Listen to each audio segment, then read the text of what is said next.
ದಳದಲ್ಲಿ ತಳಮಳ ವಿಶೇಷ ಕಾರ್ಯಕ್ಕೆ ಸ್ವಾಗತ. ನಾನು ಲಕ್ಷ್ಮಣ್ ಹೂಗ. ತಳಮಳ ಇಲ್ಲದೆ ಹೋದರೆ ಅದು ಜನತಾದಳನೇ ಅನ್ಸ್ಕೊಳ್ಳೋದಿಲ್ಲ. ಯಾಕಂತಂದರೆ ಜನತಾದಳ ಇತಿಹಾಸದಲ್ಲಿ ಇಂಥ ತಳಮಳಗಳು, ಭಿನ್ನಮತಗಳು, ಅಸಮಾಧಾನ, ಬೂದಿ ಮುಚ್ಚಿದ ಕೆಂಡ ಎಲ್ಲವನ್ನೂ ಕೂಡ ಹೊಟ್ಟೆಯಲ್ಲಿ ಇಟ್ಕೊಂಡೇ ಬೆಳೆದು ಬಂದಂಥದ್ದು ಅದು ಜನತಾದಳ. ಇವತ್ತು ಮತ್ತೊಂದು ತಳಮಳ ಶುರುವಾಗಿದೆ. JDSನ ಪ್ರಶ್ನಾತೀತ ನಾಯಕ, ಅತ್ಯಂತ ಹಿರಿಯ ನಾಯಕ, 82 ವರ್ಷದ ನಾಯಕ, ಮಾಜಿ ಪ್ರಧಾನಿ ಇವತ್ತು ಹೇಳ್ತಾರೆ, ನನ್ನ ಪಕ್ಷವನ್ನು ಬಿಟ್ಟು ಹೋಗೋರು ಹೋಗಲಿ, ಅವ್ರಿಗೆ ದಾರಿ ಓಪನ್ ಆಗಿದೆ, ಯಾವುದೇ ರೀತಿ ಕ್ಲೋಸ್ ಮಾಡಿಲ್ಲ. ಅಂದರೆ ಇದರ ಅರ್ಥ ಅವರ ಪಕ್ಷ ಇವತ್ತು ದಿಡ್ಡಿ ಬಾಗಿಲು ಕ್ಲೋಸ್ ಮಾಡ್ಕೊಳ್ಳುವಂಥ ಸ್ಥಿತಿಗೆ ಬಂದಿದೆಯಾ ಅನ್ನೋಂಥ ಪ್ರಶ್ನೆ ಕಾಡುತ್ತೆ. ಸ್ವತಃ ದೇವೇಗೌಡರೇ ಅಂಥದ್ದೊಂದು ಸ್ಪಷ್ಟ ಎಚ್ಚರಿಕೆಯನ್ನು ಕೊಟ್ಟಿದ್ದಾರೆ. ಸೊ ಇವತ್ತು ನಡೆದಂಥ ಏನು ಗ್ರಾಮ ಮಟ್ಟದಿಂದ ರಾಜ್ಯ ಮಟ್ಟದವರೆಗೆ ಸಂಘಟನಾ ಸಮಾವೇಶದಲ್ಲಿ 5 ಜನ ಶಾಸಕರು ಗೈರುಹಾಜರಾಗಿದ್ದಾರೆ. ಅಂದರೆ ಯಾವುದೇ ಶಾಸಕರು ಗೈರುಹಾಜರಾಗಿರೋದಂತ ಇತ್ತು, ಆದರೂ ಕೂಡ 5 ಜನ ಶಾಸಕರು ಗೈರುಹಾಜರಾಗಿದ್ದಾರೆ. ಕಾರಣಗಳನ್ನು ಬೇರೆ ಬೇರೆ ರೀತಿಯ ಕೊಡ್ಬೋದು, ಆದರೆ ಇವತ್ತಿನ ಮಹತ್ವದ ಸಮಾವೇಶಕ್ಕೆ ಅವ್ರು ಯಾಕೆ ಬಂದಿಲ್ಲ? ಹಾಗಾದರೆ JDSನ ಮುಂದಿನ ದಾರಿ ಏನು? ದೇವೇಗೌಡರ ನೇತೃತ್ವದಲ್ಲಿ ಪಕ್ಷ ಸಂಘಟನೆ ಆಗುತ್ತಾ? ಅದಕ್ಕೆ ಕುಮಾರಸ್ವಾಮಿ ಅವರ ಸಾರಥ್ಯ ಬರುತ್ತಾ? ಇವತ್ತು ಅಧ್ಯಕ್ಷರಾಗ್ತಾರಂತಿತ್ತು, ಅದು ಕೂಡ ಸುಳ್ಳಾಗಿದೆ. ಅನೇಕ ರೀತಿಯ ಚರ್ಚೆಗಳಾಗಿದ್ದಾವೆ. ಮೈಕ್ ಕಿತ್ತಾಟ ಕೂಡ, ಕಾರ್ಯಕರ್ತರು ಪರಸ್ಪರ ಆರೋಪಗಳನ್ನು ಮಾಡಿದ್ದಾರೆ. ಸಂಘಟನೆಗೆ ನಾಯಕರು ಗಮನ ಕೊಡ್ತಾ ಇಲ್ಲ, ಬೆಂಗಳೂರಿನಲ್ಲಿ ಇರ್ತಾರೆ. ಈ ಎಲ್ಲ ವಿಚಾರಗಳು ಕೂಡ JDSನ ಗರ್ಭದಲ್ಲಿ ಇವತ್ತು ಚರ್ಚೆ ಆಗಿದೆ. ನಾನು ಚರ್ಚೆಯನ್ನು ಮಾಡ್ತೀನಿ. ಇವತ್ತಿನ ಸಮಾವೇಶಕ್ಕೆ 5 ಜನ ಶಾಸಕರು ಗೈರಾಗಿದ್ದರೆ, ಕೆಲವು ಮುಖಂಡರು ಕೂಡ ಬೇರೆ ಇದ್ದರೆ, ಅದರಲ್ಲಿ ಯಾರ್ಯಾರು ನೋಡ್ಕೊಂಬ. ಎಸ್, ಇವತ್ತಿನ ಸಮಾವೇಶಕ್ಕೆ ಗೈರುಹಾಜರಾದವರಂತರೂ JDSನ ಶಾಸಕ ಜಮೀರ್ ಅಹ್ಮದ್ ಖಾನ್, ಚಾಮರಾಜಪೇಟೆಯ ಶಾಸಕರು ಇವರು. ಹಾಗೆ ಇಕ್ಬಾಲ್ ಅಹ್ಮದ್ ಅನ್ಸಾರಿ, ಗಂಗಾವತಿಯ ಶಾಸಕರು, ಇವರು ಕೂಡ ಇವತ್ತಿನ ಸಮಾವೇಶಕ್ಕೆ ಬಂದಿಲ್ಲ. ಹಾಗೆ ಮಲ್ಲಿಕಾರ್ಜುನ ಖೂಬಾ, ಬಸವ ಕಲ್ಯಾಣದ ಶಾಸಕರು, ಇವರು ಇವತ್ತಿನ ಸಮಾವೇಶಕ್ಕೆ ಇವರು ಬರಬೇಕಾಗಿತ್ತು. ಇವತ್ತು ಬೇರೆ ಕಾರಣಗಳಿಂದಾಗಿ ಅವರು ಸಮಾವೇಶಕ್ಕೆ ಬಂದಿಲ್ಲ.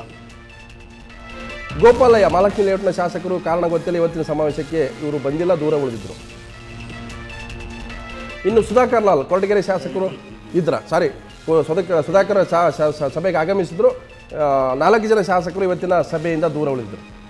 ಅಬ್ದುಲ್ ಅಜೀಂ, ರಾಜ್ಯ ಮಹಾಪ್ರಧಾನ ಕಾರ್ಯದರ್ಶಿ, ಇವತ್ತಿನ ಸಮಾವೇಶದಿಂದ ದೂರ ಉಳಿದಿದ್ದರು.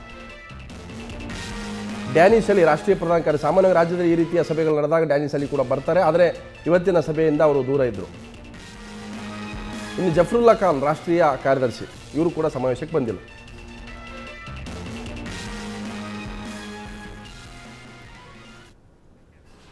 ನಾನು ನಿಮ್ಗೆ ಆಗಲೇ ಹೇಳಿದೆ, ತಳಮಳ ಇಲ್ಲದೆ ಹೋದರೆ ಅದು ಜನತಾದಳವೇ ಇರೋದಿಲ್ಲ. ಯಾಕಂದರೆ ಆ ಜನತಾದಳ ಅಂತಂದರೆ ಹಿಂಗೆ ದಳ ವಿದಳ ಅನೇಕ ಜಗಳಗಳಾಗ್ತಾನೆ ಜನತಾದಳ ಉಳ್ಕೊಂಡಿರ್ತಕ್ಕಂಥದ್ದು, ಬೆಳೆದಿರ್ತಕ್ಕಂಥದ್ದು. ಹಾಗಾಗಿ ಇವತ್ತು ದೇವೇಗೌಡರು ಸಮಾವೇಶದಲ್ಲಿ ಆಡಿದ ಒಂದು ಮಾತು, ಯಾರೇ ಬಿಟ್ಟು ಹೋದರೂ ಕೂಡ ನನಗೆ 0 ಬರಲಿ, ಮುಂದಿನ ಚುನಾವಣೆಯಲ್ಲಿ ಇಬ್ಬರೇ ಗೆಲ್ಲಿ, ಪಕ್ಷ ಕಟ್ಟುವ ಶಕ್ತಿ ನನಗೆ ಗೊತ್ತಿದೆ, ನನ್ನ ಅನುಭವಿ ನಾಯಕ ಅಲ್ಲ, ಎಲ್ಲವನ್ನೂ ನೋಡಿದ್ದೇನೆ, ಈ ರಾಷ್ಟ್ರೀಯ ಪಕ್ಷಗಳ ಹಣೆ ಬರ ಗೊತ್ತು ನನಗೆ ಅನ್ನುವಂಥ ಮಾತನಾಡ್ತಾನೆ. ತನ್ನ ಪಕ್ಷವನ್ನು ಯಾವ ರೀತಿ ಗಟ್ಟಿಗೊಳಿಸಬೇಕು, ತನ್ನ ಮನೆಯ ದಿಡ್ಡಿ ಬಾಗಿಲನ್ನು ಯಾವ ರೀತಿ ಭದ್ರ ಮಾಡ್ಕೊಳ್ಬೇಕು ಅನ್ನುವಂಥ ಒಂದು ಎಚ್ಚರಿಕೆಯ ಒಬ್ಬ ಅನುಭವಿ ನಾಯಕ ಇವತ್ತು ಆಡಿರ್ತಕ್ಕಂಥ ಮಾತುಗಳು ಅನೇಕರಿಗೆ ಅನೇಕ ರೀತಿಯ ಸಂದೇಶಗಳಂತೂ ಕಳಿಸಿದ ನಿಜ. ನಾನು ಹಾಸನದಲ್ಲಿರ್ಬೋದು, ಆದರೆ ರಾಜ್ಯ ಮಟ್ಟದ ಅಲ್ಲೂ ಕೂಡ ಸಂಘಟನೆಯನ್ನು ಮಾಡ್ತೀನಿ ಅನ್ನೋಂಥ ಮಾತನ್ನು ಹೇಳಿದ್ದಾರೆ. ಸೊ ಇವತ್ತು ದೇವೇಗೌಡರು ಅರಮನೆ ಮೈದಾನದಲ್ಲಿ ನಡೆದಂಥ ರಾಜ್ಯ ಮಟ್ಟದ ಸಮಾವೇಶದಲ್ಲಿ ಏನು ಹೇಳಿದರೆ ಬನ್ನಿ ನೋಡೋಣ. ನಿನ್ನೆ ನಾನು ಬಹಳ ಸ್ಪಷ್ಟವಾಗಿ ಹೇಳಿದ್ದೇನೆ, ಈ ಪಕ್ಷದಲ್ಲಿ ಹಣ ಇಲ್ಲ, ಈ ಪಕ್ಷದ ಕಚೇರಿಯನ್ನು ನಮ್ಮಿಂದ ಕಿತ್ಕೊಳ್ಳಿಕ್ಕೆ ಏನು ಮಾಡಿದ್ದಾರೆ ಗೊತ್ತಿದೆ ನನಗೆ. ಇದಕ್ಕೆಲ್ಲ ವ್ಯವಹಾರ ಮಾಡತಕ್ಕಂಥದ್ದು ದೇವೇಗೌಡರಿಗೂ ದೇವೇಗೌಡರ ಕುಟುಂಬಕ್ಕೂ ಸೇರಿರೋದು. ದುರಂತ ಏನಂದರೆ, ಈ ಪಕ್ಷವನ್ನು ನಡೆಸ್ಕೊಂಡು ಬಂದಂಥ ದೇವೇಗೌಡ 1977ರಲ್ಲಿ ಜನತಾ ಪಾರ್ಟಿ ಫಾರಂ ಆ ದಿವಸದಿಂದ ಇಲ್ಲಿಯವರೆಗೆ ನಾನು ಏನು ನೋವು ಊಟ ಮಾಡಿದ್ದೇನೆ, ಕುಮಾರಸ್ವಾಮಿ ಏನು ನೋವು ಊಟ ಮಾಡಿದ್ದಾರೆ, ಎಲ್ಲವೂ ನನಗೆ ತಿಳ್ಕೊಂಡಿದ್ದೇನೆ. ಅಷ್ಟೊಂದು ಮೌಢ್ಯತೆಯಿಂದ ದೇವೇಗೌಡ ಈ ವೇದಿಕೆಯಲ್ಲಿ ನಿಂತಿಲ್ಲ. ಎಸ್, ನಾನು ಚರ್ಚೆ ಮಾಡ್ತೀನಿ. ಜೊತೆಗೆ ಇವತ್ತಿನ ಸಮಾವೇಶದಲ್ಲಿ ಭಾಗಿಯಾದಂಥ ಹಿರಿಯ JDS ನಾಯಕರು, ಶಾಸಕರಾದಂಥ ಶಿವಲಿಂಗೇಗೌಡರಿದ್ದಾರೆ. ಶಿವಲಿಂಗೇಗೌಡರಿಗೆ ಸ್ವಾಗತ. ಹಾಗೆ ಕಾಂಗ್ರೆಸ್ ವಕ್ತಾರರು, ಹಿರಿಯಕರಂಥ ದಿವಾಕರ್ ನಮ್ಮ ಜೊತೆಗೆ, ದಿವಾಕರ್ ನಿಮ್ಗೆ ಕೂಡ ಸ್ವಾಗತ. ಹಿರಿಯ ಪತ್ರಕರ್ತರು, ವಿಶ್ಲೇಷಕರಂಥ ಪ್ರೊಫೆಸರ್ ರವೀಂದ್ರ ರೇಷ್ಮೆ ನಮ್ಮ ಜೊತೆಗೆ, ರೇಷ್ಮೆ ನಿಮ್ಗೆ ಕೂಡ ಸ್ವಾಗತ. ಸೊ ಶಿವಲಿಂಗೇಗೌಡರೆ, ನಿಮ್ಮ ಪಕ್ಷದ ದಿಡ್ಡಿ ಬಾಗಿಲು ಹಾಕುವಂಥ ಒಂದು ಕೆಲಸ ಇವತ್ತಾಗಿದೆ. ಅಂದರೆ ಯಾರ್ಯಾರು ಶಾಸಕರು ಹೋಗ್ತಾರೆ, ಈ ರೀತಿಯ ಕನಸುಗಳು ನಿಮ್ಮ ನಾಯಕರಿಗೆ ಬಿದ್ದಿದೆ, ಅದನ್ನು ಬಹಿರಂಗವಾಗಿ ಹೇಳ್ತಾ ಇದ್ದಾರೆ. ಹೋಗೋರು ಹೋಗಲಿ, ದುಡ್ಡಿಲ್ಲ ಅಂದರೆ ಕಾಂಗ್ರೆಸ್ಗಾದರೂ ಹೋಗಲಿ, BJPಗಾದರೂ, ಈ ರೀತಿ ದಿಡ್ಡಿ ಬಾಗಿಲು ಹಾಕುವಂಥ ಪರಿಸ್ಥಿತಿ ಯಾಕೆ ಬಂತು ನಿಮ್ಮ ಪಕ್ಷಕ್ಕೆ? ಯಾರೂ ದಿಡ್ಡಿ ಬಾಗಿಲು ಹಾಕೋದು ಇಲ್ಲ, ಯಾರೂ ಪಕ್ಷ ಬಿಟ್ಟು ಹೋಗೋದು ಇಲ್ಲ. ನಂಗೆ ಗೊತ್ತಿಲ್ಲ, ನಿಮ್ಮ ನಾಯಕರು ಹೇಳಿದ್ರೆ ದೇವೇಗೌಡರು ಹೇಳಬೇಕಾದಂಥ ಸನ್ನಿವೇಶ ನೀವು ಮಾಧ್ಯಮದಲ್ಲೇ ಅನೇಕ ವಿಶ್ಲೇಷಣೆಯನ್ನು ಮಾಡ್ತೀರಿ. ಏನು ಜನತಾದಳದ ಕತೆ ಮುಗಿದೋಯ್ತು, ಜನತಾದಳದಲ್ಲಿ ಈಗ ಯಾರೋ ಮುಖ್ಯಮಂತ್ರಿ ಅವರು ಈ ರಾಜ್ಯಕ್ಕೆ ಮುಖ್ಯಮಂತ್ರಿ ಯಾವ ಪಕ್ಷದಿಂದಲರಾಗಲಿ ಅದು ಪ್ರಶ್ನೆ ಅಲ್ಲ. ನಾವು ಆ ಮುಖ್ಯಮಂತ್ರಿ ನೋಡೋಕೆ ಹೋದರೆ ಆ ಮುಖ್ಯಮಂತ್ರಿ ನೋಡೋಕೆ ಹೋದ ತಕ್ಷಣ ಈ ಶಾಸಕರು ಅವ್ರ ಜೊತೆಲೇ ಹೋದರು, ಅದೆಲ್ಲ ತಪ್ಪು. ಆದರೆ ಇವತ್ತು ಯಾವ ದಂಡಿ ಬಾಗಿಲು ಜನತಾದಳದ ಹಾಕೋದಿಲ್ಲ. ಕಾರಣ ಎಲ್ಲ ಬಾಗಿಲು ಓಪನ್ ಮಾಡ್ತೀರಿ, ಎಲ್ಲ ಬಾಗಿಲು ಓಪನ್ ಆಗಿರುತ್ತೆ. ದೇವೇಗೌಡರೇ ಸರ್ವೋಚ್ಚ ನಾಯಕರು, ಈ ರಾಜ್ಯದಲ್ಲಿ ಎರಡನೇ ನಾಯಕರಾಗಿ ಕುಮಾರಸ್ವಾಮಿ ಅವರಿದ್ದಾರೆ, ಇತರೆ ನಾಯಕರೆಲ್ಲ ಇದ್ದೀವಿ, ಏನು ಚಿಂತೆ ಇಲ್ಲ. ನಾವು 40 ನಮಗೆ ಚಿಂತೆ ಇಲ್ಲ, ನಿಮಗೆ ಚಿಂತೆ ಆಗಿರೋದು ಭಯ. ಏನು ಚಿಂತೆ ಇಲ್ಲ ನಮಗೆ. ನಾವು ನಡುರಾತ್ರಿಲಿ ಎದ್ದು ಕೊಡುವಂತ ಭಯ ನಿಮಗೆ ಬಂದಿರೋದು. ಯಾವ ನಡುರಾತ್ರಲ್ಲೂ ಎದ್ದಿಲ್ಲ, ಯಾವ ರಾತ್ರಲ್ಲೂ ಎದ್ದಿಲ್ಲ. ನಾವು ಸ್ಪಷ್ಟವಾಗಿ ಇದ್ದೀವಿ. ಈ ಮಾಧ್ಯಮದವರ ಒಂದು ಏನು ಇವತ್ತು ನಮ್ಮ ಚಲುವರಾಯ ಸ್ವಾಮಿಯವರು, ನಮ್ಮ ಜಮೀರ್ ಖಾನ್ ಅವರು ಮುಖ್ಯಮಂತ್ರಿಗಳ ಹತ್ರ ಯಾವುದೋ ಒಂದು ಕೆಲಸಕ್ಕೆ ಹೋಗಿದ್ದಾರೆ. ಬಂದ ತಕ್ಷಣ ನಾನು ಏರ್ಪೋರ್ಟ್ಗೆ ಹೊಂಟಿದ್ದೀನಪ್ಪ, ನನಗೆ ಟೈಮ್ ಇಲ್ಲ, ಅರ್ಜೆಂಟ್ ನಾನು ಹೋಗ್ಬೇಕು, ಬನ್ನಿ ಓತಾ ಮಾತಾಡ್ಕೊಂಡು ಹೋಗೋಣ ಅಂತ ಕೂರಿಸ್ಕೊಂಡು ಹೋಗಿದ್ದಾರೆ. ಕೂರಿಸ್ಕೊಂಡು ಹೋದಾಗ ಅಲ್ಲಿವರೆಗೆ ಮಾತಾಡ್ಕೊಂಡು ಹೋಗಿದ್ದಾರೆ. ನಿಜ, ಹೋಗ್ಬಿಟ್ರಿ ಅಂತ ಭಯ. ಅದು ಈಗ ಆ ಥರ ದೃಷ್ಟಿಕೋನ ಇಟ್ಕೊಂಡು ನೋಡೋರಿಗೆ ಏನು ಮಾಡೋಕ್ಕಾಗೋದಿಲ್ಲ. ಈಗ ರಾಜಕಾರಣ ನಿಂತು ನೀರಲ್ಲ, ಯಾವ ಪಕ್ಷವೂ ಏನಿದು ಕೊರತಾಗಿಲ್ಲ. ಏನಾಯ್ತು ಈಗ ಯಡಿಯೂರಪ್ಪನವರು KJP ಕಟ್ಟಿ ರಾಷ್ಟ್ರದಲ್ಲಿ ನಾನು ಅಧಿಕಾರಕ್ಕೆ ಬರ್ತೀನಿ ಅಂತ ಹೋದರು. ಕೇವಲ 7-8 ತಿಂಗಳಲ್ಲೇ 4-5 ತಿಂಗಳಲ್ಲೇ ಗಂಟು ಮೂಟೆ ಕಟ್ಕೊಂಡು ಮಾತೃ ಪಕ್ಷಕ್ಕೆ ಹೋದರು. ಅದೇ ರೀತಿ ಈ ದೇಶದಲ್ಲಿ ಕೆಂಗಲ್ ಹನುಮಂತಯ್ಯನವರು ಪ್ರಾದೇಶಿಕ ಪಕ್ಷ ಕಟ್ಟಿದ್ರು, ದೇವರಾಜ ಅರಸು ಅವರು ಕಟ್ಟಿದ್ರು, ಎಲ್ಲ ನಾಯಕರು ಕಟ್ಟಿದ್ರು. ನಮ್ಮರು ಅವತ್ತಿನ ದಿವಸ ಸಮಾಜವಾದಿ ಪಕ್ಷನ ಕಟ್ಟಿ ಸಮಾಜವಾದಿ ಪಕ್ಷದ ಮತ್ತೆ ಎಲ್ಲರೂ ಒಗ್ಗೂಡಬೇಕಾದಂಥ ಸನ್ನಿವೇಶ ಬಂತು. ಆದರೆ ದೇವೇಗೌಡರು ಸುಮಾರು ವರ್ಷಗಳಿಂದ ಆ ಪ್ರಾದೇಶಿಕ ಪಕ್ಷವನ್ನು ಕಟ್ಟಿಕೊಂಡು ನೆಲಗಟ್ಟಿನಲ್ಲಿ ಈ ಪಕ್ಷವನ್ನು ಉಳಿಸ್ಕೊಂಡು ಬಂದಿದ್ದಾರೆ. ಒಂದು ಶಕ್ತಿಯಾಗಿ ಹೊರಹೊಮ್ಮಿದ್ದಾರೆ. ಖಂಡಿತ ನೀವು ಮಾತಾಡ್ತೀರಿ. ಪ್ರಾದೇಶಿಕ ಪಕ್ಷದಿಂದಲೇ ಈ ರಾಜ್ಯದ ಚುಕ್ಕಾಣಿಯನ್ನು ಹಿಡಿದಾರೆ. ಈ ದೇಶದ ಪ್ರಧಾನಮಂತ್ರಿ ಆಗಿದ್ದಾರೆ. ರೇಷ್ಮೆ ಅವರೇ, ನನಗೆ ದೇವೇಗೌಡ ಇವತ್ತಿನ ಮಾತುಗಳನ್ನು ಕೇಳ್ತಾ ಇದ್ದಾರೆ. ಅವ್ರ ಹತ್ರ ವೀರಾವೇಶ ಇರುತ್ತೆ. ಯಾವಾಗಲೂ ಕೂಡ ಅವ್ರು ಸೋಲ್ತೀನಂತ ಅನ್ನೋ ಭಯ ಬಂದಾಗ ತುಂಬಾ ಫಿನಿಕ್ಸ್ ರೀತಿ ಬರ್ತಾರೆ ಎದ್ದು. ಅಂದ್ರೆ ಬಹಳ ಉತ್ತೇಜನಕಾರಿ ಮಾತಾಡುವಂಥದ್ದು, ಕಾರ್ಯಕರ್ತರು ಹುರಿದುಂಬಿಸುವಂಥದ್ದು, ಅದು ಅದರ ಲಕ್ಷಣ, ಒಬ್ಬ ನಾಯಕನ ಲಕ್ಷಣ. ದೇವೇಗೌಡರು ಭೀಷ್ಮೋಪದೇಶ ಮಾಡಿದ್ರು ಅನಿಸ್ತಾ ಇದೆ ನನಗೆ. ಯಾವಾಗ ಭೀಷ್ಮಂತರ ನಾನು ದೂರ ಇರ್ತೀನಿ, ನೀವು ನಾಯಕತ್ವ ಮಾಡ್ಕೊಳ್ಳಿ, ನಾನು ಹಾಸನದಲ್ಲಿ 3 ದಿವಸ ಇರ್ತೀನಿ, ಸಾಧ್ಯ ಆದರೆ ರಾಜ್ಯ ಪ್ರವಾಸ ಮಾಡ್ತೀನಿ ಅಂದರೆ ಎಲ್ಲೊಂದು ಕಡೆ ಅವರಿಗೂ ಒಂಥರ ಬೇಜಾರು ಅನಿಸ್ತಾ ಇದೆ ಅಂತ ಪಕ್ಷದ ವಿದ್ಯಮಾನ. ಅದಕ್ಕೆ ಹೇಳ್ತಾರೆ, ಅದು ಹೋಗೋರಾದ್ರೂ ಹೋಗ್ಬಿಡ್ಲಿ, ನನಗೇನು ಅದ್ರ ಬಗ್ಗೆ ತಲೆ ಕೆಡಿಸ್ಕೊಳ್ಳಲ್ಲ, ನಾವು ದುಡ್ಡು ಇಲ್ಲದೆ ಇದ್ರೂ ನಾವು ಪಕ್ಷ ಕಟ್ಟಕ್ಕೆ ಶಕ್ತಿ ಇದೆ ಅಂತ ಮಾತನಾಡ್ತಾರೆ. ದೇವೇಗೌಡರ ವ್ಯಕ್ತಿತ್ವದ ಭಾಳ ಮುಖ್ಯವಾದ ಲಕ್ಷಣವೇ ಅವ್ರು ಯಾವತ್ತೂ ಪಕ್ಷಗಳನ್ನ ನಂಬ್ಕೊಂಡ್ಬಿಟ್ಟು ರಾಜಕೀಯ ಮಾಡಿ. ಪಕ್ಷದಲ್ಲಿ ಹಂಗನಲ್ಲಿ ಅವ್ರು ಇಲ್ವೇ ಇಲ್ಲ. ಪಕ್ಷಗಳು ದೇವೇಗೌಡರ ಅವಲಂಬಿಸಿರ್ತಾರೆ ಹೊರತು ಅವ್ರು ಯಾವತ್ತೂ ಪಕ್ಷದ ಹಂಗನಲ್ಲಿ ಇಲ್ವೇ ಇಲ್ಲ. 1962 ಮತ್ತು 67ರಲ್ಲಿ 62ರಲ್ಲಂತೂ ನೆಹರು ಕಾಂಗ್ರೆಸ್ನ ಅವಿಭಜಿತ ಕಾಂಗ್ರೆಸ್ನ ಎದುರಾಳಿಯಾಗಿ ಪಕ್ಷೇತರನಾಗಿ ಗೆದ್ದು ಬಂದರು. ಮತ್ತು 67ರಲ್ಲಿ ಮತ್ತೊಮ್ಮೆ ಪಕ್ಷೇತರನಾಗಿ ಗೆದ್ದು ಬಂದರು. ಅವರು ಮೊದಲನೇ ಸಾರಿ ಮುಖ್ಯಮಂತ್ರಿ ಆಗಲಿಕ್ಕೆ ಮಂತ್ರಿ ಆಗಲಿಕ್ಕೆ 21 ವರ್ಷಗಳ ಸುದೀರ್ಘ ವಿರೋಧ ಪಕ್ಷ ನಿರ್ವಹಿಸಿದ್ರು. ಹಾಗಾಗಿ ಆ ಥರದ ಆತಂಕ ಇಲ್ವೇ ಇಲ್ಲ. ಅಧಿಕಾರ ಕಳ್ಕೊಳ್ತೀನಿ ಅಥವಾ ಸೋತ್ರು ಏನೋ ಆಗೋಗ್ಬಿಟ್ಟು ಸರ್ವನಾಶ ಆಗಿಬಿಡುತ್ತೆ ಅಂತ ವಿಚಲಿತರಾಗಿದ್ದಾರೆ ಅನ್ಸುತ್ತಾ ಇದೆ. ಅವರಿಗೆ ಒಂದು ದೇವೇಗೌಡರಿಗೆ ಅಚಲವಾದ ನಂಬಿಕೆ ಇರೋದು ಡ್ಯೂರಬಿಲಿಟಿ ಆಫ್ ಪೊಲಿಟಿಕಲ್ ಲೈಫ್. ರಾಜಕಾರಣದ ತಾಳ್ಕೆ ಬಾಳ್ಕೆ ಎಷ್ಟು ಸಾಧ್ಯವೋ ಅಷ್ಟೆಲ್ಲ ನೋಡ್ಬಿಟ್ಟಿದ್ದಾರೆ ಅವ್ರು ಸುಮಾರು 50 ವರ್ಷಗಳ ರಾಜಕೀಯ ಬದುಕಿನಲ್ಲಿ ಅವರು ಅಧಿಕಾರದಲ್ಲಿದ್ದು ಒಂದು 5 ವರ್ಷ ಅಂತ ಕಾಣುತ್ತೆ. ಟೋಟಲ್ ಪೀರಿಯಡ್ ಮಂತ್ರಿಯಾಗಿ, ಮುಖ್ಯಮಂತ್ರಿಯಾಗಿ, ಪ್ರಧಾನಮಂತ್ರಿಯಾಗಿ ಎಲ್ಲ ಅಲ್ಪಾವಧಿನೇ. ಅವ್ರು ಯಾವತ್ತೂ ಪೂರ್ಣಾವಧಿ ಪೂರೈಸೇ ಇಲ್ಲ.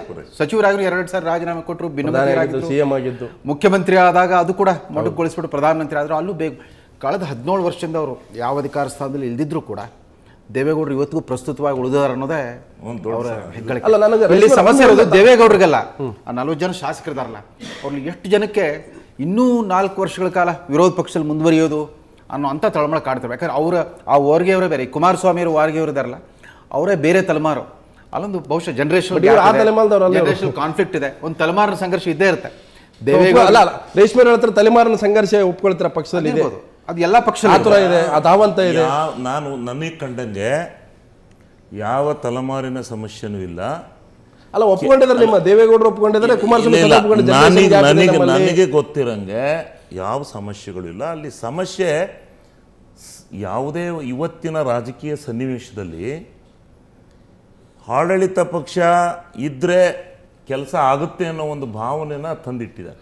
ನಿಮ್ಮಲ್ಲಿ ನನಗೆ ಗೊತ್ತಿರೋ ಬಿಜೆಪಿ ಇದ್ದಾಗ ನಿಮ್ಮ ಶಾಸಕ ರಿಜನ್ ಆಪರೇಷನ್ ಕಮಲಕ್ಕೆ ಈಡಾಗಲಿಲ್ಲ ಯಾರು ಹೋಲಿಲ್ವಾ ಆಪರೇಷನ್ ಕಮಲದಲ್ಲಿ? ಅದು ಇದ್ದದ್ದೇ ಇವತ್ತು ರಾಜಕಾರಣ ಅಂತದೊಂದು ಭಯ ದೇವೇಗೌಡರಿಗೆ ಶಿವಲಿಂಗೇಗೌಡರಿಗೆ ಕಾಡ್ತಾ ಇದೆ. ನಮ್ಗೆ ಯಾರಿಗೂ ಕಾಡೋದಿಲ್ಲ, ದೇವೇಗೌಡರಿಗೂ ಕಾಡೋದಿಲ್ಲ. ನಾವು ಇನ್ನೂ 10 ವರ್ಷ ಅಲ್ಲ 20 ವರ್ಷ ಅಲ್ಲಿ ವಿರೋಧ ಪಕ್ಷದಲ್ಲಿ ಸಮರ್ಥವಾಗಿ ಎದುರಿಸ್ತೀವಿ. ನಮ್ಮ ಹಕ್ಕು ನಾವು ತಗೋತೀವಿ, ನಮ್ಮ ಪಾಲ್ ನಾವು ತಗೋತೀವಿ. ಮುಖ್ಯಮಂತ್ರಿಗಳ ಹತ್ರಲ್ಲೇ ಹೋಗಿ ಕೇಳ್ತೀವಿ. ನಾವು ಇನ್ನೂ ವಿಶ್ವಾಸದಿಂದ ಕೇಳ್ತೀವಿ.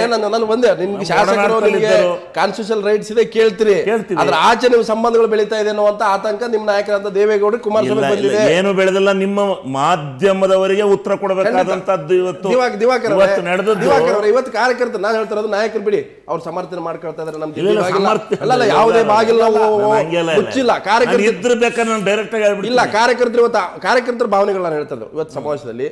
ನಮ್ಮ ನಾಯಕರು ಕಾಂಗ್ರೆಸ್ ಜೊತೆಗೆ ಸಂಪರ್ಕ ಬಿಡಬೇಕು, ಈ ಮಾತು ಬಂದಿದೆ. ಕಾಂಗ್ರೆಸ್ ಸಂಪರ್ಕ ಬಿಡಬೇಕು. ಕಾರ್ಯಕರ್ತರವ್ರೆ, ನಾನು ಆ ಸಭೆನಲ್ಲಿದ್ದೆ. ಅದೇನ್ ಮಾಡಿದ್ರು ಈ ಸರಿ ಒಂದು ಸ್ಪೆಷಲ್ ಇದು ಮಾಡಿದ್ರು. ಏನು ಹಿಂದೆಲ್ಲ ಕರೆದು ಮಾತನಾಡಿಸ್ತಿದ್ರು ವೇದಿಕೆಗೆ, ಜಿಲ್ಲೆಗೆ ಒಬ್ಬೊಬ್ರು ಬನ್ನಿ, ಕಾರ್ಯಕರ್ತರು ಬನ್ನಿ ಅಂತ. ಈ ಸರಿ ಏನ್ ಮಾಡ್ಬಿಟ್ರು, ನೀವು ಮಾಡ್ತಿರಲ್ಲ ಈ ಆಡಿಯನ್ಸ್ ಮೆಗಾ ಫೈಟ್ ಮತ್ತು ಇನ್ನೊಂದು ಹಂಗ್ ಕೊಟ್ಬಿಟ್ರು. ಈಗೇನಾಗ್ಬಿಡ್ತು, ಅಲ್ಲಿ ಕಿತ್ತಾಡಿಬಿಟ್ರು. ನನಿಬೇಕು ಮೈಕು ಮಾತುಗಳು ಒಂದ್ 2-3 ಜನ ಯಾವ್ದು ಅಲ್ಲಿ ಏನಾಗಿರುತ್ತೆ ಗೊತ್ತರ, ವೈಯಕ್ತಿಕವಾದ ದ್ವೇಷದವರು ಬಂದಿರ್ತಾರೆ. ಅದ್ಯಾವ್ದೋ ಬ್ಯಾಟ್ರಾಯಪುರದಲ್ಲಿ ನನ್ನ ಚಾನಲ್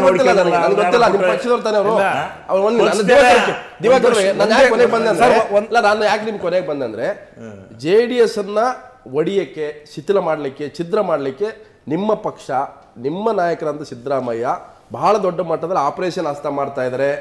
ಸ್ವಾಮಿ ಜೊತೆ ಸಂಪರ್ಕ ಇದೆ, ಜಮೀರವ್ರ ಜೊತೆ ಸಂಪರ್ಕ ಇದೆ, ಇಂಥ ಅನೇಕ ಸಭೆಗಳಾಗಿದ್ದಾವೆ ಅನ್ನುವಂಥ ಅನುಮಾನ. ನಾನು ಯಾಕೆ ಈ ಪ್ರಶ್ನೆ ಹೇಳ್ತೇನೆ, ಬಹಳ ಅಧಿಕೃತವಾಗಿ ಹೇಳ್ತೀನಿ. ಕುಮಾರಸ್ವಾಮಿ CD ಪ್ರಕರಣದಲ್ಲಿ ಹೇಳ್ತಾರೆ, ನಮ್ಮ ಮಾನ್ ನಾಯಕರುಗಳು ಇವಾಗ ಸಿದ್ದರಾಮಯ್ಯ ಜೊತೆ ಹೋಗಿದ್ದಾರೆ ಅನ್ನುವಂಥ ಮಾತನಾಡಿದ್ದಾರೆ. ಸರ್, ಮೊದಲನೇದಾಗಿ ಮಾನ್ಯ ಹಿರಿಯರಾದ ದೇವೇಗೌಡರು ಮಾತಾಡ್ತಾ ಒಂದು ಹೇಳಿದರು, ನಮ್ಮ ಪಕ್ಷದ ಕಚೇರಿಯನ್ನು ಕೂಡ ಕಿತ್ತುಕೊಳ್ಳಿಕ್ಕೆ ಏನು ನಡೀತು ಅಂತ. ನೋಡಿ, ಸುಪ್ರೀಂ ಕೋರ್ಟಿನ ಆದೇಶ ಆಗಿದೆ. ಸುಪ್ರೀಂ ಕೋರ್ಟ್ನ ಆದೇಶ ಅವ್ರು ಹೇಳಿದ್ದಕ್ಕೆ ಉತ್ತರ ಸರ್. ಒಂದು ಪಕ್ಷದ ನೋಡಿ, it's indirect allegation our party. See I have to give clarify. No please, ಇದು ಹೇಳಬೇಡಿ. ಅದರಿಂದ ನ್ಯಾಯಾಲಯದ ತೀರ್ಮಾನಗಳನ್ನು ಕೂಡ ಈ ಥರ ಹಗುರವಾಗಿ ಹಿರಿಯರು ಮಾತಾಡಬಾರ್ದು ಅಂತ ನಾವು ನಿರೀಕ್ಷೆ ಮಾಡ್ತೇವೆ. ಎರಡನೇದಾಗಿ ನನಗೆ ಒಂದು ಅನ್ನಿಸ್ತದೆ ಸರ್, ನಾನು ವಿಧಾನಸೌಧದಲ್ಲೂ ಒಂದು 5 ವರ್ಷ ನೋಡಿದ್ದೇನೆ. ಚುನಾವಣೆ ಆದ ನಂತರ ಈ ವಿರೋಧ ಪಕ್ಷ ಮತ್ತು ಆಡಳಿತ ಪಕ್ಷ ಎಂಬತಕ್ಕಂಥ ಶಾಸಕರ ಮಧ್ಯೆ ಇರತಕ್ಕಂಥ ಗೋಡೆ ಇರ್ತದಲ್ಲ, ಅದು ವಿಶೇಷವಾಗಿ ಅಧಿವೇಶನ ಸಂದರ್ಭದಲ್ಲಿ ಇರೋದಿಲ್ಲ. ಯಾಕಂದರೆ ಒಬ್ಬ ಶಾಸಕರಾದವರಿಗೆ ಒಂದು ತನ್ನ ಕ್ಷೇತ್ರದ ಅಹವಾಲುಗಳಿಗೆ ಮತ್ತು ಇಲಾಖೆಯ ಸಮಸ್ಯೆಗಳಿಗೆ ಸಂಬಂಧಪಟ್ಟ ಮಂತ್ರಿಯನ್ನು ಭೇಟಿ ಮಾಡಲೇಬೇಕು. ಆ ಮಂತ್ರಿ ಆದವರೇನು ಸರ್ಕಾರದ ಮಂತ್ರಿಯೇ ಹೊರತು ಪಕ್ಷದ ಮಂತ್ರಿ ಅಲ್ಲ. ಇನ್ನೊಂದೇನಾಗ್ತದೆ ಹೇಳ್ತೀನಿ, ಈ ಬಹುಶಃ ಸಿದ್ದರಾಮಯ್ಯನವರಿಗೆ ನಾನು ನೋಡಿದ ಹಾಗೆ ಅವರಿಗೆ ಈ ಕಾಂಗ್ರೆಸ್ ಶಾಸಕರು ಮತ್ತು ಜನತಾದಳದಲ್ಲಿರ್ತಕ್ಕಂಥ ಎಲ್ಲ ಶಾಸಕರ ಜೊತೆಗೂ ಪೂರ್ವಾಶ್ರಮದ ಸಂಬಂಧಿತ ಒಡನಾಟ ಇದೆ. ಭಾಳ ಆತ್ಮೀಯವಾಗಿ ಮಾತಾಡೋದು. ಇವ್ರು ಹೇಳಿದಲ್ಲ, ಸ್ವಾಮಿ ನೋಡ್ರೆ ಹೋಗ್ತಾ ಮಾತಾಡಿ ಹೋಗೋಣ. ಹಿಂದೊಂದು ಸರಿ ಇದೇ ಸಿದ್ದರಾಮಯ್ಯನವರು ವಿರೋಧ ಪಕ್ಷದಲ್ಲಿದ್ದಾಗ ಹೆಲಿಕಾಪ್ಟರ್ಲ್ಲಿ ಬಂದರು ಕಾಗಿನೆಲೆಯಿಂದ ಇಲ್ಲಿಗೆ. ಬಂದಾದ ತಕ್ಷಣ ಅದಕ್ಕೆ ಏನು ಪುಂಖಾನು ಮಾಧ್ಯಮಗಳು ಬರೆದು ನಾನು ಕೇಳಿದೆ, ಏನು ಮಾಡಿದರು ಸರ್ ಅಂತ. ಯಡಿಯೂರಪ್ಪನನ್ನೇ ಕೇಳಿದೆ, ಏನು ಮಾಡಿದ್ರು ಸರ್? ಇಲ್ಲಪ್ಪ, ಫ್ಲೈಟ್ ಹತ್ತಿದ ತಕ್ಷಣ ಅವ್ರು ನಿದ್ದೆ ಮಾಡೋಕ್ಕೆ ಶುರು ಮಾಡಿದ್ರು, ನಾನು ಮಾಡಿದೆ, ಬಂದು ಇಟ್ಸ್ ಎ ಟ್ರೂತ್ ಹ್ಯಾಪನ್. ಆದರೆ ಒಂದೇನೆಂದರೆ ನನಗನ್ನಿಸ್ತದೆ, ಇವತ್ತು ಮಾಧ್ಯಮದಲ್ಲಿ ನಾನು ಓದಿರೋ ವಿಚಾರ ಬಹುಶಃ ಹಿರಿಯರಾದ ಹೇಳ್ತೀನಿ, ಹಿರಿಯರಾದ ಇಲ್ಲ ಪ್ರಶ್ನೆ ಶಿವಲಿಂಗೇಗೌಡರು ಎಕ್ಸ್ಪ್ಲೈನ್ ಮಾಡಬೇಕು. ಈಗ ದಿವಂಗತ ಕೃಷ್ಣಪ್ಪನವರ ನಿಧನದ ನಂತರ ರಾಜ್ಯಾಧ್ಯಕ್ಷ ಸ್ಥಾನ ಖಾಲಿಯಾಗಿದೆ. ರಾಜ್ಯಾಧ್ಯಕ್ಷ ಸ್ಥಾನ 3 ತಿಂಗಳಾಯ್ತು ಸರ್, 2-3 ತಿಂಗಳು. ಆ ಸ್ಥಾನಕ್ಕೆ ಕುಮಾರಸ್ವಾಮಿ ಅವರು ಅನಿವಾರ್ಯ ಆಯ್ಕೆ ಅಂತ ಮಾಧ್ಯಮದಲ್ಲಿ ನಾವು ಓದಿದ್ವಿ. ಆಗ್ತದೆ ಆದರೆ ನಮಗೆ ಬಂದಿರತಕ್ಕಂಥ ವರದಿಯ ಪ್ರಕಾರ ಈಗೇನು ದೇವೇಗೌಡರ ಮೇಲೆ ಒಂದು ಅಲಿಗೇಷನ್ ಮಾಡಿ ಕುಟುಂಬದ ರಾಜಕಾರಣ ಅಂತೇನು, ಅವರೇ ಪಾರ್ಲಿಮೆಂಟರಿ ಲೆಜಿಸ್ಲೇಚರ್ ಪಾರ್ಟಿ ಲೀಡ್ರು, ಪಬ್ಲಿಕ್ ಅಕೌಂಟ್ಸ್ ಕಮಿಟಿ ರೇವಣ್ಣ ಅವರೇ ಅಧ್ಯಕ್ಷರು, ದೇವೇಗೌಡರು ರಾಷ್ಟ್ರೀಯ ಅಧ್ಯಕ್ಷರು. ಆದ್ದರಿಂದ ರಾಜ್ಯಾಧ್ಯಕ್ಷರನ್ನ ಯಾರಾದರೂ ಬೇರೆಯವ್ರನ್ನ ಮಾಡಬೇಕು ಎಂಬತಕ್ಕಂಥವ್ರು ಅವ್ರ ಮುಂದಿರ್ತಕ್ಕಂಥ ಆಯ್ಕೆಗೆ ಕಾಂಬಿನೇಷನ್ ಆಗ್ತಾಯಿಲ್ಲ, ಕುಮಾರಸ್ವಾಮಿನೇ ಮಾಡಬೇಕು ಎಂಬತಕ್ಕಂಥ ಒಂದು ಇತ್ತು. ಅದಕ್ಕೆ ಕೆಲವು ಒತ್ತಡಗಳು ಅದು ಮಾಡಿದರೂ ಕೂಡ ಜನ ಏನು ಹೇಳ್ತಾರೆ ಎಂಬತಕ್ಕಂಥ ಆತಂಕದಿಂದ ಈ ಒಂದು ಸನ್ನಿವೇಶ ನಿರ್ಮಾಣ ಆಗಿ ನಾನು ಬಿಟ್ಟು ಹೋಗ್ತೇನೆ ಹಾಗೆ ಹೀಗೆ ಅಂತ ಒಂದು ಎಮೋಷನಲ್ ಬ್ಲ್ಯಾಕ್ ಮೇಲ್ ಮಾಡಿದರೆ ಬಹುಶಃ ಎಲ್ಲರೂ ಬಂದು ಮತ್ತೆ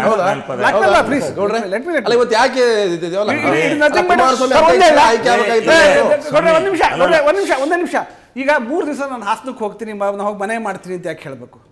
ಎಷ್ಟು ಯಾವತ್ತೂ ಇಲ್ಲ. ನೋಡಿ, ರಾಷ್ಟ್ರದ ಪ್ರಧಾನಿ ಆದವರು ನಾವೇನು ಬೆಂಗಳೂರಿನಲ್ಲಿ ಇದ್ರು ಅಷ್ಟೇ, ದೆಹಲಿಯಲ್ಲಿ ಇದ್ರು ಅಷ್ಟೇ. ಆ ದೇವೇಗೌಡರು ಬರೀ ಹಾಸನದಲ್ಲಿ ಇದ್ದ ತಕ್ಷಣ ಲೀಡರ್ ಅಂತಲ್ಲ, ಅವ್ರು ಎಲ್ಲಿದ್ರು ಕೂಡ ರಾಷ್ಟ್ರೀಯ ನಾಯಕ. ರಾಜ್ಯ ನಾಯಕತ್ವ ಕುಮಾರಸ್ವಾಮಿ ಅವರಿಗೆ ಹಾಸನ ಇಂಡೈರೆಕ್ಟ್ಲಿ ಶಾಸಕರೆಲ್ಲರೂ ಬೆಂಗಳೂರಿನಲ್ಲೇ ಇದ್ದೀರಾ, ನಿಮ್ಮ ಕ್ಷೇತ್ರಕ್ಕೆ ಹೋಗ್ತಾ ಇಲ್ಲ ಅಂತಕ್ಕಂಥ ಒಂದು ವಾರ್ನಿಂಗ್ ಕೂಡ ಅದರಲ್ಲಿ ಅಡಗಿದೆ ಎಂಬುದು. ನಾನು ಯಾಕೆ ಕೇಳಿದೆ, ಗೌಡ್ರಿಗೆ ಇವತ್ತು ಕುಮಾರಸ್ವಾಮಿ ಅವರು ಅಧ್ಯಕ್ಷರ ಆಗುತ್ತಾರೆ ಅನ್ನುವಂಥ ಮಾಹಿತಿ ಇತ್ತು, ಅಭಿಪ್ರಾಯ ಸಂಗ್ರಹಿಸ್ತಾರೆ ಎಲ್ಲ ಶಾಸಕರು ನಾಯಕರುಗಳು, ಯಾಕೆ ಆಗಲಿಲ್ಲ ಇವತ್ತು? ನೀವು ಹೇಳೋದೆಲ್ಲ ಕರೆಕ್ಟ್ ಇದೆ, ನಾನು ಹೇಳ್ತೀನಿ. ನೀವು ದಿವಾಕರ್ ಅವರಿಗೆ ನಾನೊಂದು ಪ್ರಶ್ನೆ ಮಾಡ್ತೀನಿ. ಈ ವಂಶ ಪಾರಂಪರ್ಯ ರಾಜಕಾರಣ JDS ನಲ್ಲಿ ಒಂದರಲ್ಲಿದೆಯೋ ಕಾಂಗ್ರೆಸ್ನಲ್ಲಿ ಇದೆಯೋ, ಅದು ಒಂದು ವಾರ ಮತ್ತೆ ಯಾಕೆ ಈ ಅಪ್ಪ ಮಕ್ಕಳ ರಾಜಕೀಯ, ಹಂಗ ರವ್ವ ಮಕ್ಕಳ ರಾಜಕೀಯ ಡೆಲ್ಲಿಲಿ ನಡೀತಾ ಇದೆ? ಅಧ್ಯಕ್ಷರು ನೀವು ಹಂಗಾರೆ ಕಾಂಗ್ರೆಸ್ನಲ್ಲಿ ಸೋನಿಯಾ ಗಾಂಧಿ ಅವ್ರನ್ನ ಬಿಟ್ಟು ಅಧ್ಯಕ್ಷರು ಮಾಡ್ಕೊಂಡು ನೀವು ಬಾಳ್ತೇನೆ ಅಂದ್ರೆ 5 ನಿಮಿಷ ಜನ ಓಟ್ ಹಾಕೋದು ಅವ್ರಿಗೆ ಸರ್, ಅದಕ್ಕೆ ಓಟ್ ಹಾಕ್ತಾರೆ. ಹಂಗೆ ದೇವೇಗೌಡರ ಮಕ್ಕಳಿಗೂ ಇಲ್ಲಿ ಓಟ್ ಹಾಕ್ಯಾರೆ. 22% ಓಟ್ ಹಾಕಿದಾರೆ ಈ ರಾಜ್ಯದಲ್ಲಿ. ಬಿಟ್ಟಿ ಬಂದಿಲ್ಲಿ ಇದ್ರ ರಾಜಕಾರಣ ಮಾಡ್ತಾ ಇಲ್ಲ, ಬಂದು ಕೂತಾರೆ. ಅವ್ವ ಮಕ್ಕಳ ರಾಜಕಾರಣಕ್ಕೆ ಅಪ್ಪ ಮಕ್ಕಳ ರಾಜಕಾರಣ ಉತ್ತರ ಅಂತೀರ ನೀವು? ಅಲ್ಲ, ನಾನು ಆಗ್ಬೇಕು ಅಂತ ಅಲ್ಲ, ಇವ್ರು ಹೇಳೋದಕ್ಕೆ ಕಾಂಗ್ರೆಸ್ನವರಿಗೆ ಆ ನೈತಿಕತೆನೇ ಇಲ್ಲ. ವಂಶ ಪಾರಂಪರ್ಯ ರಾಜಕಾರಣ ಮಾಡೋದಕ್ಕೆ. ಹಾಗಾದ್ರೆ ಶಿವಲಿಂಗೇಗೌಡ್ರೆ, ನೀವು ನೇರವಾಗಿ ಹೇಳಿ, ಕುಮಾರಸ್ವಾಮಿ ನಾಳೆ ಅಧ್ಯಕ್ಷರಾಗ್ತೀರಿ. ನಾಳೆ ಅಂದ್ರೆ ನಾಳೆ ಆಗ್ಬೋದು, ನಾಡಿದ್ದಾಗ್ಬೋದು, ಮುಂದಿನ ಇವತ್ತು ಬಹುತೇಕ ಅಲ್ಲಿ ಯಾರು ಕರೆಸಿರ್ಲಿಲ್ಲ ಜನನ. ನಿನ್ನೆ ದಿವಸ ಮಾಧ್ಯಮದ ಮುಖಾಂತರ ಹೇಳಿದ್ದಕ್ಕೆ ವಾಸ್ತವ ಸತ್ಯ ಹೇಳ್ತಾ ಇದ್ದೀನಿ.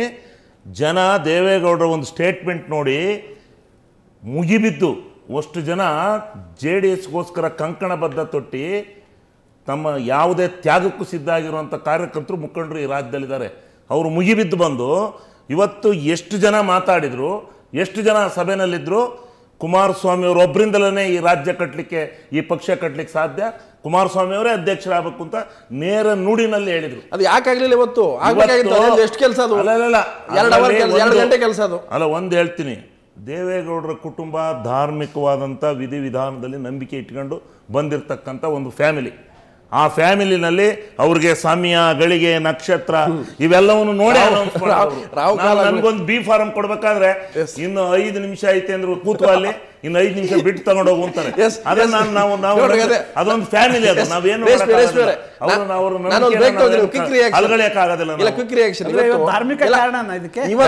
ಅಲ್ಲ ಇರ್ಬಹುದು, ಅದು ಒಂದು ಇರಬಹುದು.